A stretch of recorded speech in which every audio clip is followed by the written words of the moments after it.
Weird Medicine contains mature contents that may be offending to some listeners. Let me write that.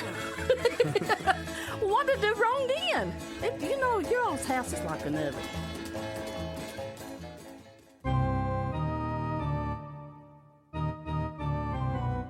I've got diphtheria crushing my esophagus. I've got Ebola virus dripping from my nose. I've got the leprosy of the heartbound, exacerbating my incredible woes.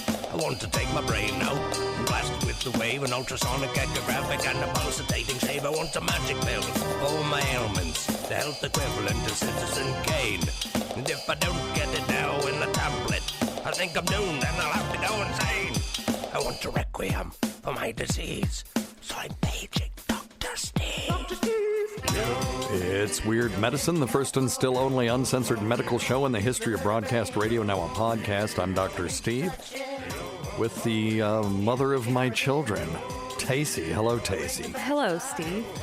This is a show for people who would never listen to a medical show on the radio or the internet. If you've got a question you're embarrassed to take to your regular medical provider, if you can't find an answer anywhere else, give us a call at 347-766-4323. That's 347-POOHEAD. Follow us on Twitter at Weird Medicine.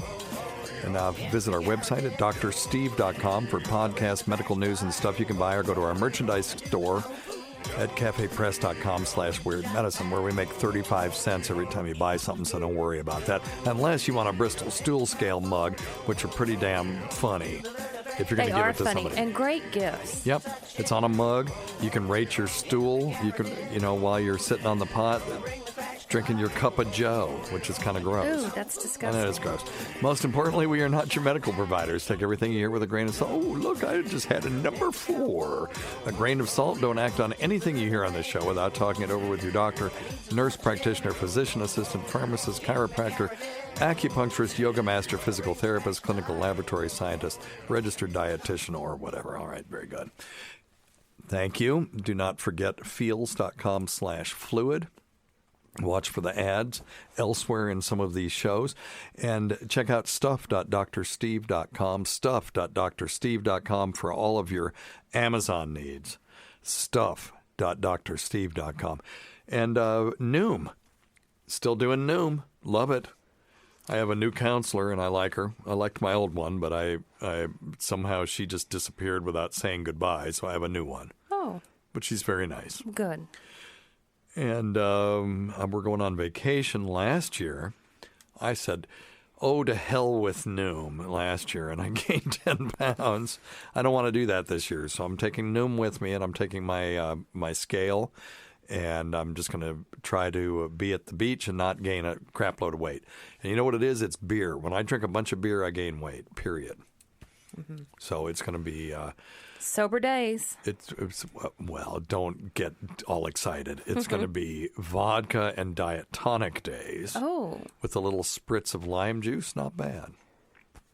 So that's what I'm doing. And yes, I will be more sober this time than normal. Premium.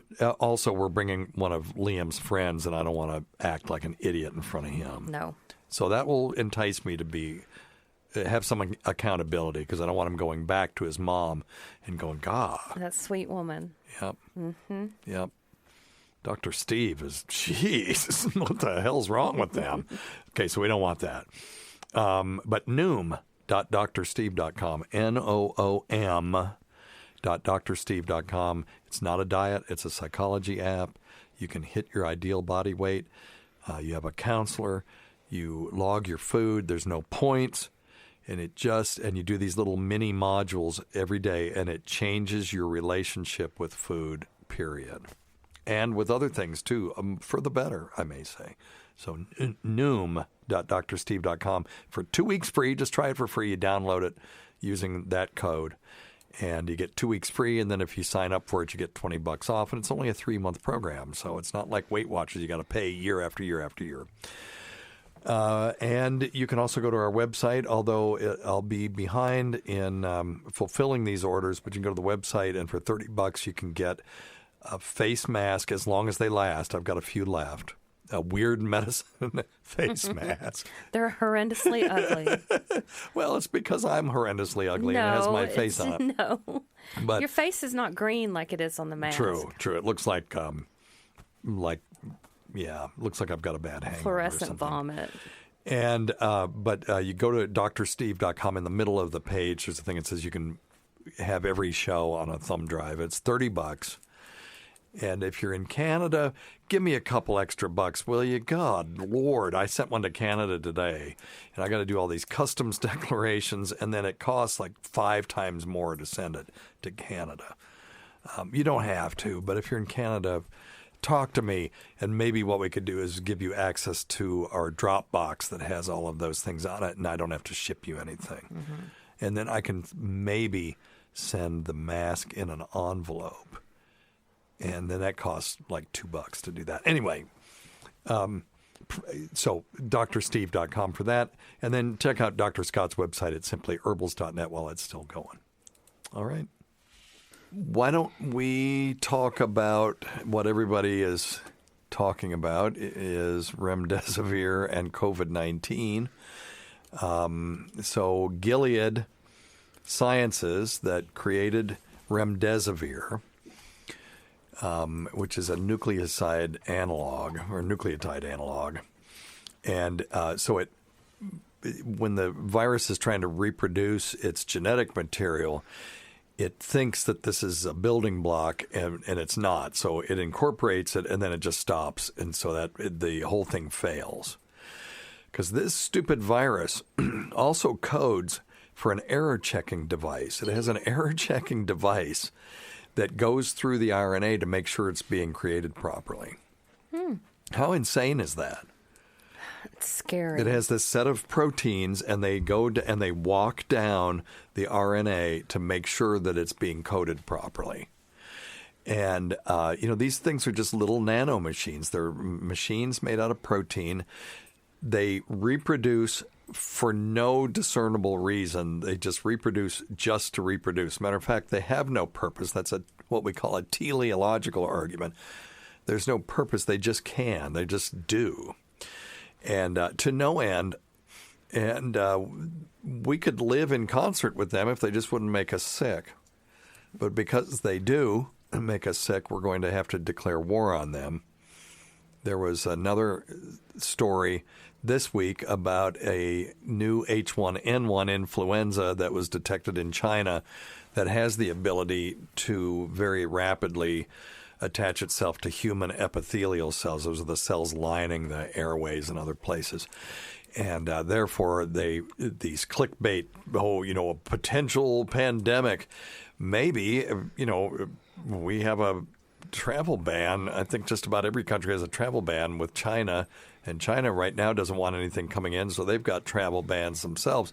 I'm not sure how this is going to move around as easily as things did when we had a completely open society. And hopefully, because we're hearing about this before, I think there's only been one human that actually got it, if that, and that was sort of a case report. Hopefully we can nip this one in the bud before it gets unleashed on the world population. So we'll see. Lots of travel bans against the U.S., too. Sure. Yeah. Well, and they should. We have lots of cases. And, lots of cases. And I wouldn't want us coming there right now. And everybody just needs to hang loose and let this thing finish up. And we'll have it finished pretty soon, I'm hoping. I'm still hopeful for the favipiravir data. That is the medication made by Fujifilm. That's an oral pill that has, at least in one study in Russia, showed 80% effectiveness. And I'm not sure how they defined effectiveness, but if it's good enough to keep people mostly out of the hospital and mostly from dying, there's really no reason for us to continue all of this isolation. You just get it. You go to your doctor, you get the pills, you take the pills, you isolate yourself. You don't go to the hospital and you don't die. This could be over at that point. And then we can take time and make sure we get a good vaccine, one that will not have adverse effects. The problem with rushing a vaccine to market was like in the 70s. We rushed to market a vaccine against the swine flu then that had a higher than normal incidence of people getting Guillain-Barré syndrome, which is a neurologic disorder where, it first affects your feet, then the legs, and then can work its way up to the respiratory muscles. When it does that, that's a problem. And then it redescends. Most of the time, people get mostly better, if not all the way better. But you know what else causes Guillain-Barré, Tace? Nope. Influenza, the actual virus. So it's the the immune system's response to the actual virus, and then the actual viral particles that causes this. Nothing inherently bad about the vaccine. But we don't, if we can have a pill, and this is pie in the sky, we're going to get the data in about 2 weeks, then we can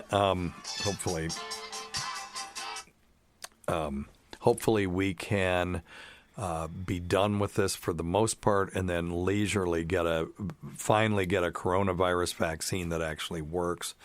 And maybe we can, as a human species, be done with these stupid coronaviruses. The upshot, by the way, of having maybe a universal coronaviral vaccine would be cutting the common cold in about half. That would be something, wouldn't it? Yeah, it would. Mm-hmm. So, all right. So, but anyway, Gilead Sciences disclosed pricing for COVID-19 treatment remdesivir. So anyway, we were talking about remdesivir being this nucleotide analog, and it stops the virus from reproducing. And they've shown that it hastens the time to recovery and viral clearance. The absolute numbers of people who took it who died were less in the treatment group, but it was not statistically significant because they had to terminate the study early because they were showing a clinical effect and they didn't want to give placebo to people anymore. It was no longer ethical to give people placebo. So we presume that will become statistically significant the more we do. Plus, we've got now dexamethasone that we can use for people who have severe disease that are in that what we call cytokine storm, where the immune system goes into overdrive and makes them even sicker.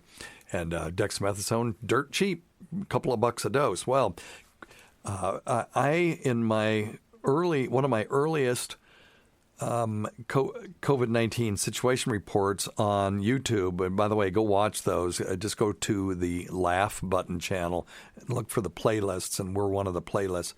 I had applauded Gilead Sciences because they originally said that their medication would be sold for $9 a dose. Yes. $9 a dose. And I said, well, that is really cool of them to sell this drug for $9 a dose because they could probably sell it for $300 a dose. Mm-hmm. Well, guess what? Mm-hmm. So I think it's a 10-day course, and I think it's once a day. I'm not up on that exactly, but the new price is $3,120 for a course, which works out to about $300 a dose. So I'll give myself one of these. Give yourself a bill. But so Robert Reich, who was a Democratic politician, worked under Carter, if I remember correctly, tweeted out, well, Gilead got $70 million in grant money to make this, and now they're going to turn around and make this huge profit off of this. So I don't know how huge the profit's going to be because they had to expend. I wonder how much they spent on this. It was probably close to $1 billion. Now, what Gilead did say was that if someone is on government insurance, they're going to sell it for $2,340. Okay, so they're giving the discount to the government, presumably because they got this grant. So let's figure out how many patients they have to treat to pay back that $70 million, right?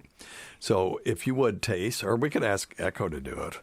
What's 3120 minus 2340? So 3120 for commercial patients, 2,340 for government insured patients. So what's that work out to? $780. $780. So they're giving the government a $780 discount. Now, take $70 million, which was the amount of the federal grant money that they got, and divide that by, what was it, what'd you say, 780. 780. Divide it by 780. So 70 million divided by 780. $89,743. So if they treat 89,000 patients over the lifetime of this illness with remdesivir, which is not really outside the realm of possibility, No. then they will have paid that money back. So, okay. I would have liked it better at $9 a dose, but at least they're paying the grant money back. Mm-hmm. Okay, so that's where we are. Now, Gilead says, of course, this is very self-serving, but this is an open letter from Daniel O'Day, who is chairman and CEO of Gilead Sciences. And he said, and let me see if I can find this. Now they're saying the vast majority of patients are expected to receive a 5-day treatment course using 6 vials. And so $390 per vial. So anyway, I was off on the 10-day course. But anyway, so where in the hell is it? Yeah, private insurance companies will pay $520 per vial. And they said that, okay, that COVID-19, remdesivir shortened time to recovery by an average of 4 days. Taking the example in the United States, earlier hospital discharge would result in hospital savings of $12,000 per patient. Even just considering these immediate savings to the healthcare system alone, we can set potential value that the remdesivir provides. This is before we factor in the direct benefit to those patients who may have shorter stay in the hospital. We have decided to price remdesivir well below this value. So that's interesting that that's the equation that they use. How much would you save so that we could price it at that? Apparently, this is a model that's used in the pharmaceutical industry, and I was unaware of that until now, that they use that metric, that kind of metric. You know, how much benefit does the health system get on average from us doing this? And then we're going to price it somewhere around there. Mm. It's kind of interesting. So they're saying, look at us. We could have charged $12,000, but we're only going to charge this much. So, I don't know what to say. $9 sounded better to me, but well, of course it did. Of course, I mean, $9 is a lot less. But if we don't pay for innovation, we will have no innovation. Period. True. So at $9 a dose, there's no way they're going to make their $1 billion back. So anyway, all right.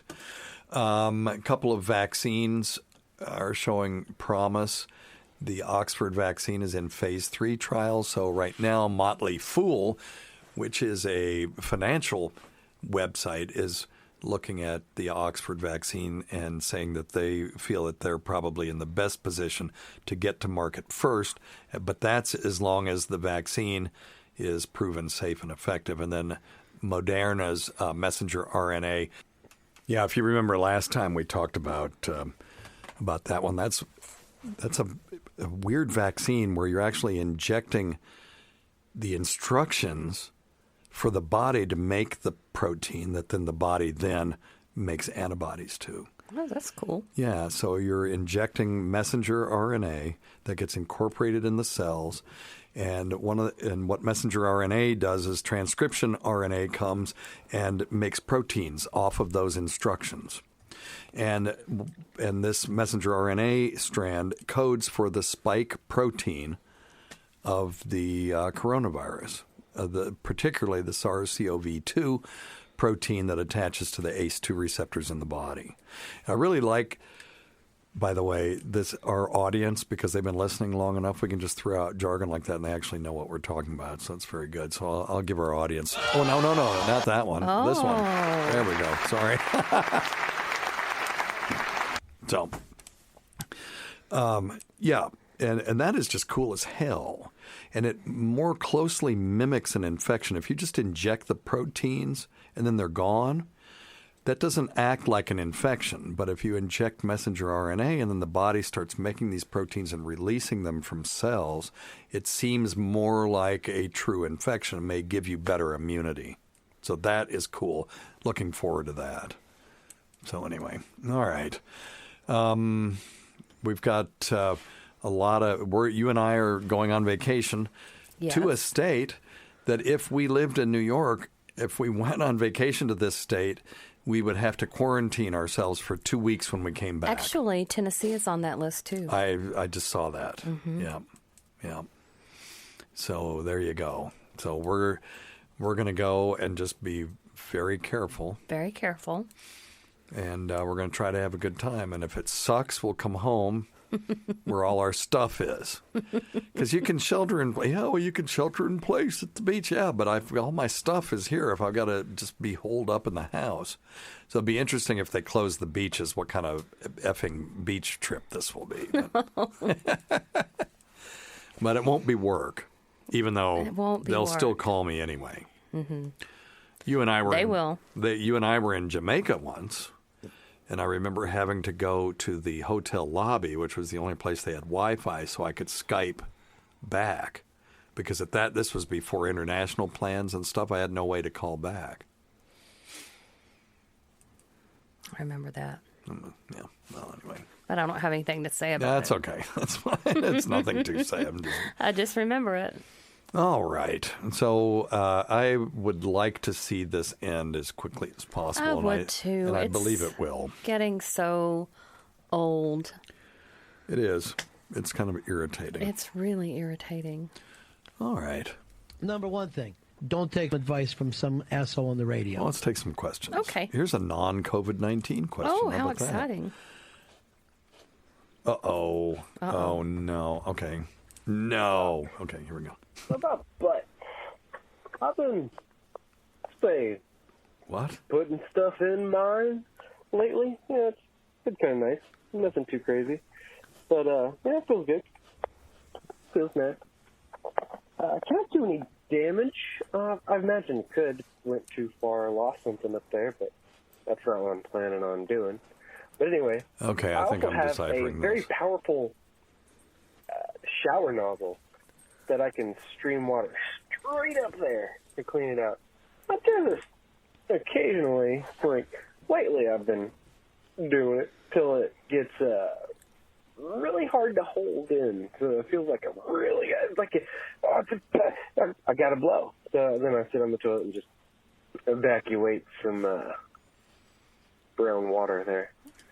Or more. Well, he's giving himself a tap water enema. Yeah, sounds Basically, that way. That's what he's doing. Sounds also that he's sticking other things up in there too, right? Yeah. And let me tell you something. When we're in the emergency room, the common convention is when someone comes into the emergency room and they've lost something up their ass, just say you sat on it.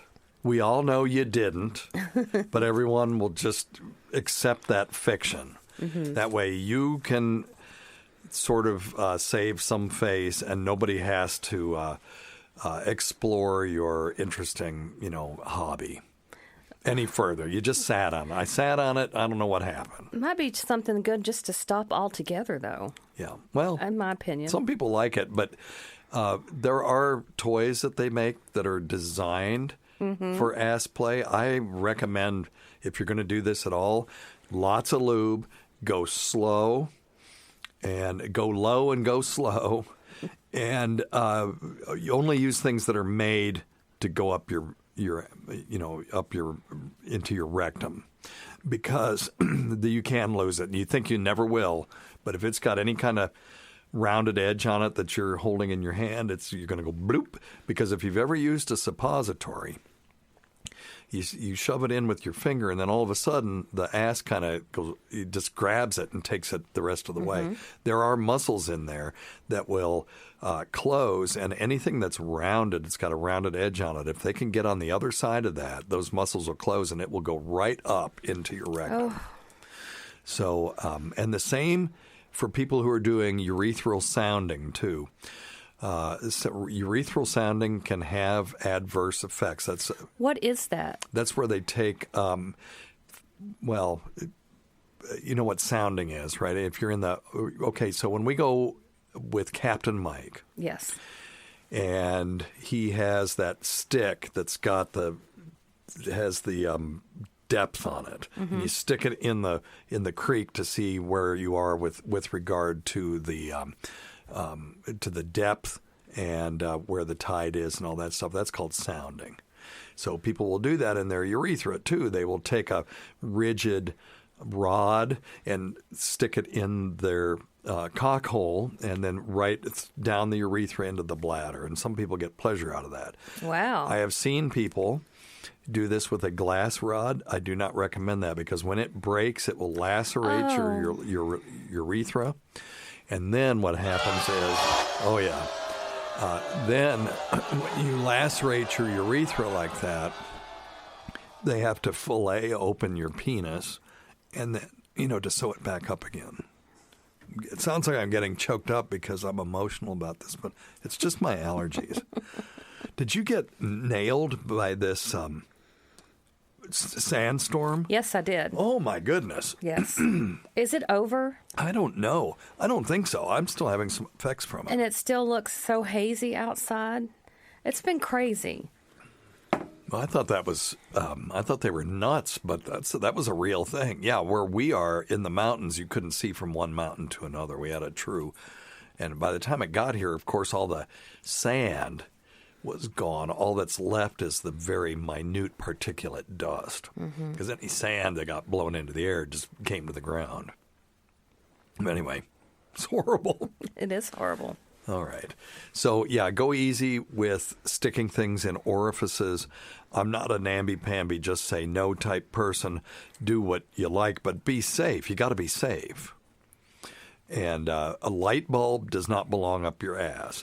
I don't understand why a light bulb ever became a thing. Well, it's because it's shaped properly. It kind of tapers at the bottom, and you can use a candelabra light too. And it's got you can hold on to the screw end. Don't do that. You will lose track of it, or it will break, and then you will be. If it breaks, you've got a world of hurt. And if you lose track of it, at the best, you're going to be going to the emergency room and having to use this shared fiction that you sat on a candelabra bulb and somehow it went up your ass. Oh. Okay? So please don't do that. Go to Adam and Eve or one of those websites or, an adult store, and they've got butt plug. Oh, you know what you can use? What? A flatus flute. Oh, no. You have one behind you.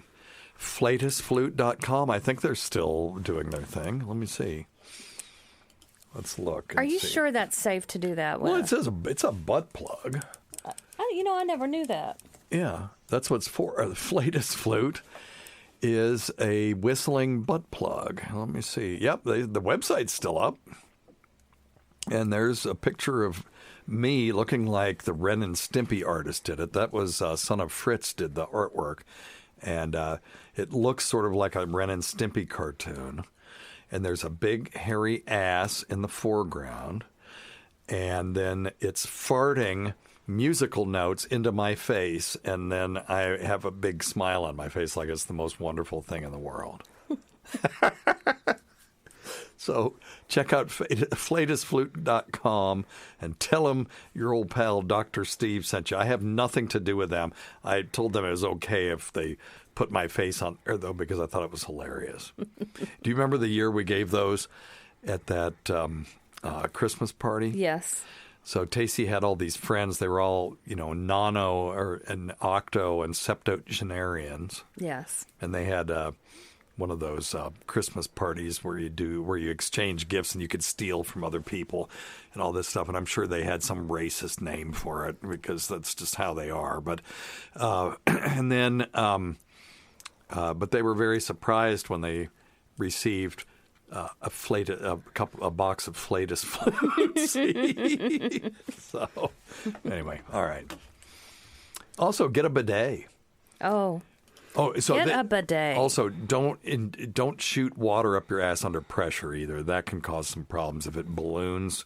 If you if you have a turd in there and then you're shooting water in and the colon starts to balloon out, it's not really designed to do that under water pressure. And that can cause problems as well. If you have a diverticulum in there, you could rupture it. So nothing under pressure like that. So that guy should stop that. Yeah, but if he just likes the feeling, you can get a Toto toilet if you got the money. That will shoot water up your ass, but at an appropriate pressure. And we were talking to Robert Kelly about bidets because he's our go-to bidet expert. And he told us to get the Tushy. It's very inexpensive. It's less than $100.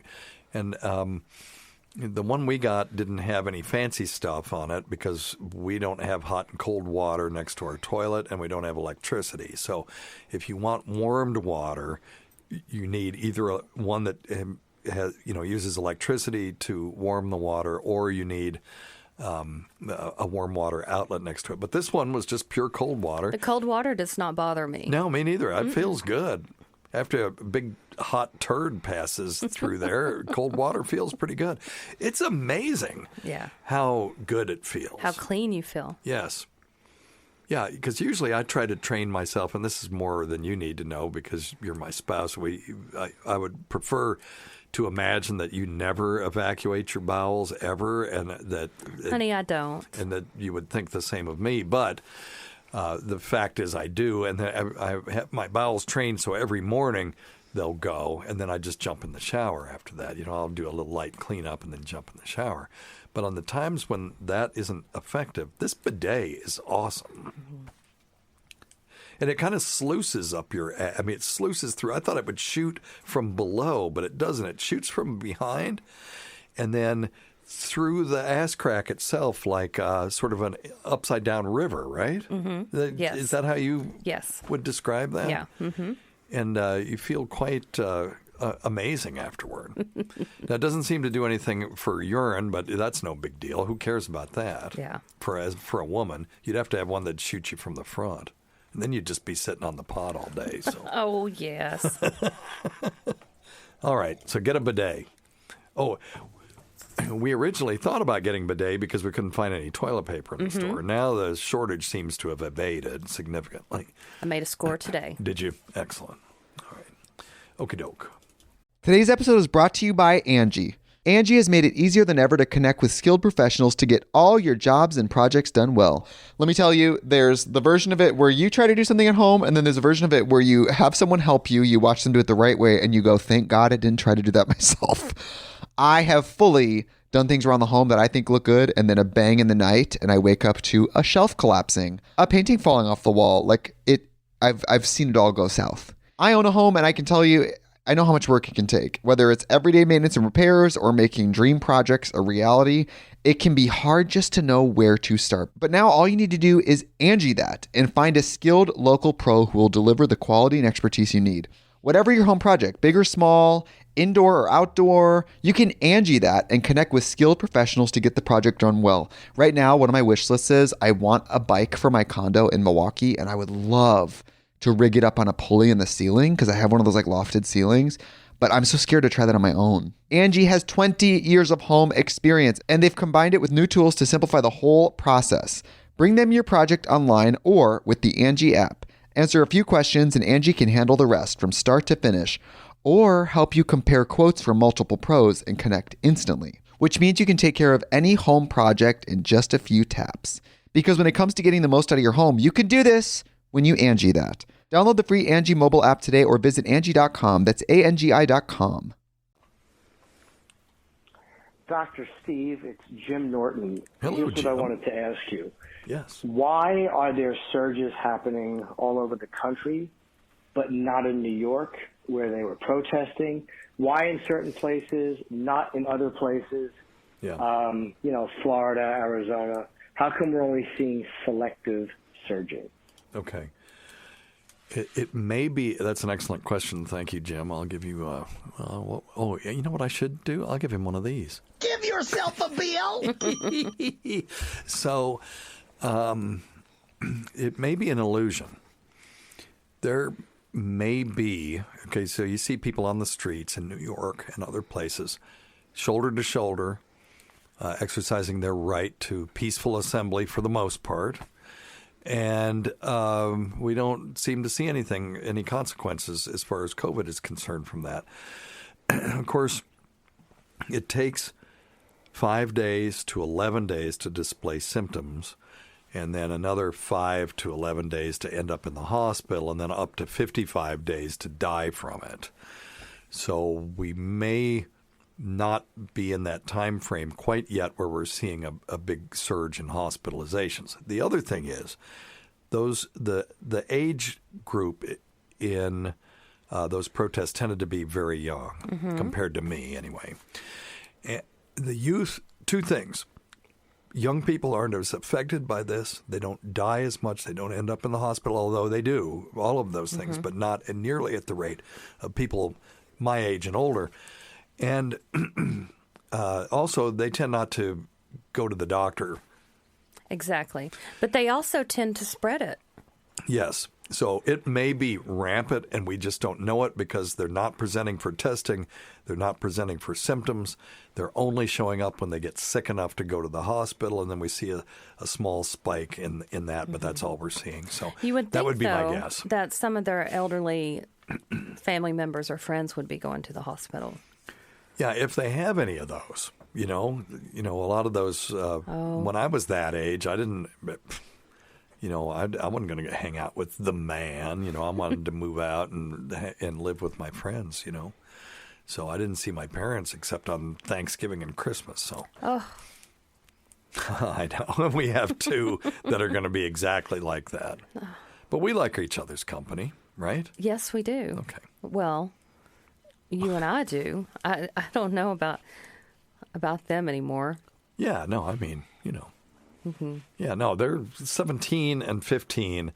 The last people in the world they would prefer to hang out with is us, although, they'll hang out with us on vacation. So that's all I ask. I'm look fine forward otherwise. to it. Me yeah. too.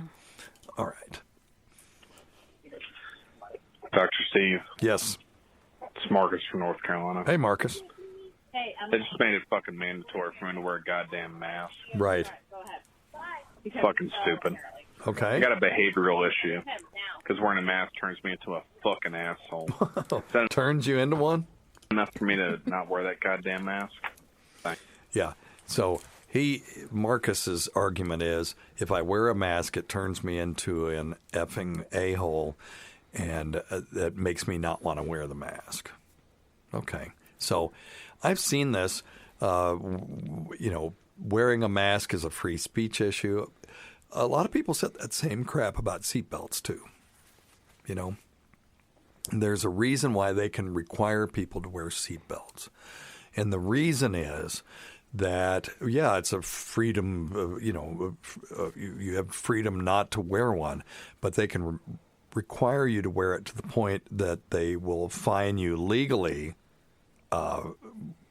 liable if you don't wear one, because people who don't wear them end up getting thrown from the car, and then there's a decrease of productivity to society.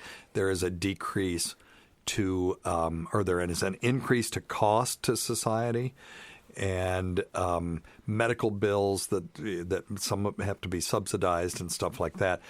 So the government has decided that they can require us to wear seatbelts for societal good. You say, I don't need somebody to babysit me to tell me what to do, right? And the same thing with tobacco. Although they're not making it illegal, they've allowed places to say you can't smoke here and there. You remember back when we were smoking, you could smoke about anywhere. Everywhere. And we were pissed because all of a sudden now you couldn't smoke in all these places. Now, thank God, we've been quit for 20-some years. I'm very happy about it. But they're happy that I can go places where people aren't smoking. But that was also allowed because smoking has been demonstrated to put a large financial and health burden on society. It isn't just affecting you. It's not necessarily a victimless crime. I'm saying what they say. I'm not saying that's me saying that. That's what they're saying.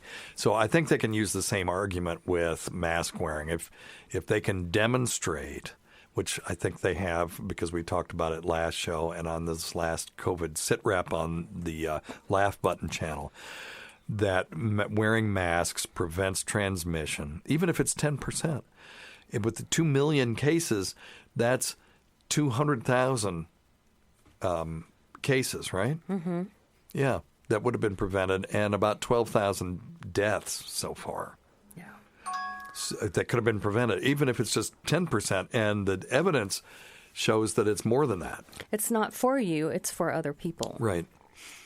So, wear your mask, Marcus. Come on, dude. It's just for a little while longer. And nobody likes it. You're doing your civic duty. You're helping out your fellow man. And it may even prevent you from getting it, too, under certain circumstances. Again, even if it just reduces 5% of you getting it as opposed to you asymptomatically giving it to somebody else. And you say, yeah, well, asymptomatic people tend not to give it. Yeah, but you still cough sometimes, or you yell, or you're singing, or you're laughing. You can still transmit it to other people. Those droplets are tiny. Yep. And so everywhere. Again, I am a libertarian. So the idea of the government mandating that we do things that make us safe, I'm not... I would argue normally against something like that. But this is something that helps keep society safe. And anything you can do, you're just doing your part. Mm-hmm.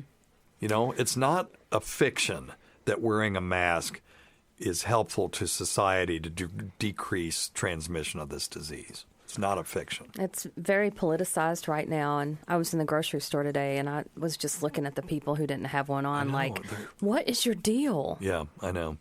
So, and go look at our last situation report. It's the most recent one, and I won't be doing one for a couple of weeks.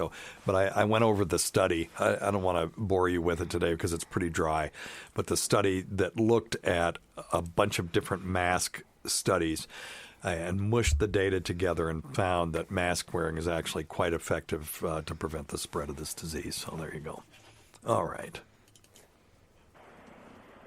Hey, this is going to be like a really silly question, just out of curiosity. Well, you called the right place.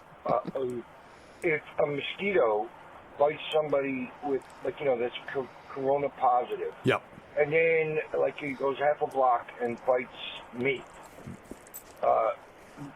Is it possible for me to contract the disease? Great question. We have answered it before. Yes. What were you going to say, Tace? I don't remember the answer. Oh, no. It is not possible.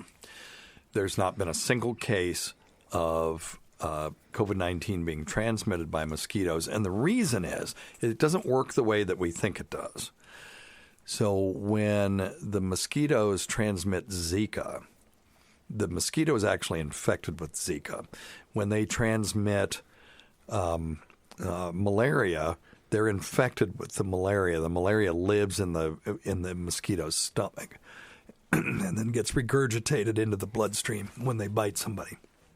There are no ACE2 receptors anywhere in the mosquito. Therefore, they can't get infected by this particular coronavirus, and therefore they cannot transmit it. Now, the other thing is it's not really a blood-borne disease. The virus may affect the blood vessels, but it's not the viral particles that are infecting the blood vessels. What affects the blood vessels is the human immune system. So the virus is mainly attached to ACE2 receptors in the respiratory tract, and that's how it works. So even if you were fully infected with COVID-19 at the worst case ever, and a mosquito, bit you and sucked blood out, they wouldn't get any viral particles, even if it was transmitted that way. Where they would then go to you and then just sort of release some of those into your bloodstream, and just that wouldn't work. Okay? Mm-hmm. All right. Oh, now we've got. Remember last time we talked about wisdom teeth, and yes. I said I hope some dentists call in. So I've got one anecdote here, and then we've got a dentist calling in to answer all of your questions. And maybe I can get my stupid voice back. Hey there, Dr. Steve. You were talking about wisdom teeth removal this past week. Now, I'm not an oral surgeon, but I did have my wisdom teeth removed. They were all growing completely sideways instead of up and down, and I did not get put under. They essentially just took pliers, and they squoze the tooth until it popped. And then they pulled it out in pieces. Yeah, that's what it feels like. Yeah. And it was a really awful noise right there in your head. I didn't like that. Okay, yeah, that's what they did for me at least. All right. Thanks, Dr. Steve. This last one that our oral surgeon friend did that lives across the street, who we still need to get in here, and maybe the dentist that called in, if they listen frequently, can tell me what was going on there. It seemed like he took like a chisel or something, a real narrow chisel, and put it in my mouth and then just put pressure on it, like to just push it sideways, like to push the tooth sideways. And I wondered, God, what if it slipped and that thing went right through my cheek? Ooh. You know, that's what it felt like. But I'm sure, you know, when someone's messing around in your mouth, it feels bigger than it is, and it feels more intense than it really is. So I just wonder what he was really doing there. But that's what it felt like. It looked like he was using all his strength, to push on this thing. It's crazy. All right, let's get the real answer. Okay. Well. Hey, Dr. Steve, and hey, Tacie, this is Dr. H. I'm a dentist. Hey, man. Just wanted to help you guys out with the wisdom tooth question from last episode. Thank you. When removing a wisdom tooth or any tooth, it's done by a combination of two instruments, forceps and elevators. Elevators are instruments that are used to first gain mobility of the tooth. I bet that elevator is what I was talking about just now. Kind of wedge it between the tooth and the bone in the ligament space and apply pushing forces. Once enough mobility has been achieved, the forcep is used to luxate the tooth and deliver it. So we're not really pulling a tooth, mostly just using the forceps to catch the tooth or roll the tooth out. Kind of like removing a fence post from the ground. You push on the post in all directions so the ground expands around the post, then it's very easy to move the post out of the ground. I tell my non-sedated patients that I'm actually pushing their tooth out instead of pulling it. Hope that helps. I also wanted to say it does help, but I wonder how when you're pushing on the tooth, how does it not? I guess you just have to be good at it. But does it ever slip, that elevator thing? Oh, can you? And then imagine? just get poke right through your cheek. I don't like the thought of that. Okay. Anyway. That people like Tacie we're seeing more and more of, in the sense that they don't develop some or all of their wisdom teeth. She's further along in the evolutionary sense than someone like myself. You're a mutant, Tace, and your superpower is you didn't make wisdom teeth. Oh, that's really sad, not isn't very it? good superpower. No. As our diets progress to more omnivore, carnivore diets, the need for our molars to grind vegetables and herbivore type stuff has gone down, and especially in the younger generation, it's not uncommon to see them without some or all of their wisdom. Well, I got to get him on here. I don't know how that is possible. If you take rats and you cut their tail off and you breed them, they still have children that have tails, because cutting their tail off doesn't change their genetic makeup. Now, if you breed two rats who have shorter tails and then you keep breeding them, selecting them for shorter tails, you can get a breed of rat that has no tails. Is that what he's saying, though? I didn't take that as being. Well, he was saying that since we're not, grinding vegetable matter like we used to, we're no longer, we're evolving out of having to have wisdom teeth. Well, there has to be some natural selection involved there, right? People would have to be preferentially having intercourse with people that don't have wisdom teeth or have decreased formation of wisdom teeth. For that, there'd have to be some other survival advantage for that to happen, in my opinion. That's just really interesting. Let me run that back and see if I understood him right. The need for our molars to grind vegetables and herbivore type stuff has gone down, and especially in the younger generation, it's not uncommon to see them without some or all of their wisdom teeth. Love the show. Hope you guys stay safe. Look forward to hearing the next episode, y'all. Thanks, man. One thing, the dentists, we got to give them some love, because they are right in people's faces. In their faces. And they weren't able to work for a good period of time. Well, because they were getting it. Yeah. Let's see, rate of COVID in dentists. This has been rough on them. Yeah, let me see. Okay, modeling the impact of COVID-19 on U.S. dental spending. Well, that's a joke. I'm just looking at if there was some rate. Okay, here's from the American Dental Association. Nothing interesting here, so I should look this up. Okay, CDC include both confirmed and probable cases and deaths. The agency, man, okay. Boo. That's a terrible website. It's a terrible radio show. Yeah, this isn't good. Not good this time. That's okay.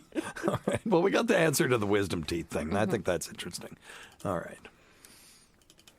So we never did talk about Hey, Dr. Steve, this is Tony. Yeah, go ahead. what COVID-19 means. We never did talk about that. Oh, that is so we funny. should tell that story. That is hilarious. Okay, you tell it. Okay, so Cliff came to the house. Cliff Andrews, who's been on this show and is going to be doing the next 2 weeks' worth of shows. He did 2 weeks of best ofs. Which I won't be on any of it. But anyway. I don't know. So he was laughing because Trump said he didn't know what COVID-19 stood for. Right. He said, maybe I could find that on YouTube. Hang on a second, because it was funny. Trump, COVID-19, what does... Let's see if I can find it. 19 mean. Okay, let's just see if I can get it from that real quick.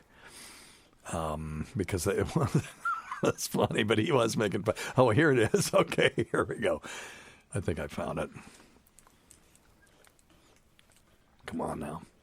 What I said the other night, there's never been anything where they have so many names. I could give you 19 or 20 names for that, right? It's got all different names. Wuhan. All right, let's skip forward to the 19. COVID-19, COVID. I say, what's the 19? COVID-19. Some people can't explain what the 19. Give me the COVID-19. I said, that's an odd name. Okay, so anyway, so that's where that came from. Mm-hmm. So go ahead. So he was laughing about it, and I was just being honest and said, well, wait a minute. I don't know what it means either. Yeah, so. And I never thought about it. So anyway.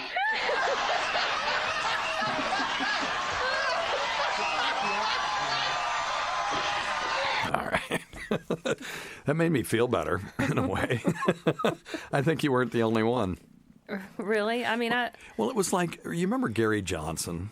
He was the libertarian guy, and he got hammered by the press because he didn't know where Aleppo was. I would warrant that even if you're a politician, when you have to answer all these questions, they go, what about the Aleppo situation? It's like, what? What are you talking? Let me do some research, and I'll get back to you and tell you about the Aleppo situation.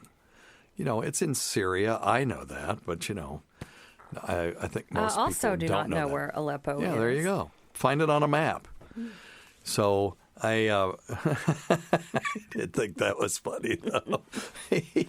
I could have just acted like I knew what it was. Sure. No, that's one thing that I like about you is that you're very honest. Did we tell the people what it stood for, just in case there are some in people... case there's somebody out there that's laughing, but they don't know why they're laughing because they're just trying to fit in. Yeah, it was because it's COVID-19 is coronavirus disease 2019.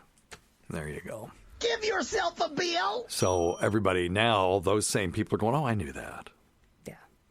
How can you believe Tacie didn't know that? Phew, glad he said what it really was. All right. Oh, wait, we're going to take Tony's call. Hey, Dr. Steve, this is Tony from Southwest Virginia. Big fan. Hey, thanks, man. My question is about these brain supplements, like Neuriva, I don't know what the name of the other one. Neuriva was one that I saw advertised.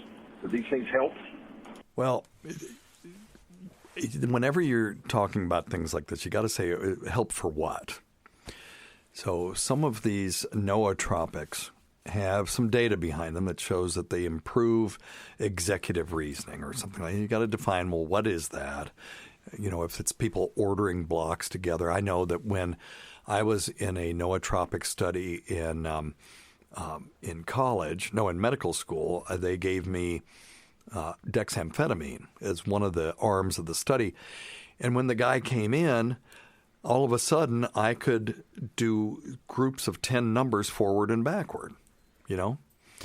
And that's kind of, you know, it's a real improvement over my baseline, but is it worth anything? Is it worth having all the issues that you get when you take amphetamines to just be able to say numbers backwards. Mm-hmm.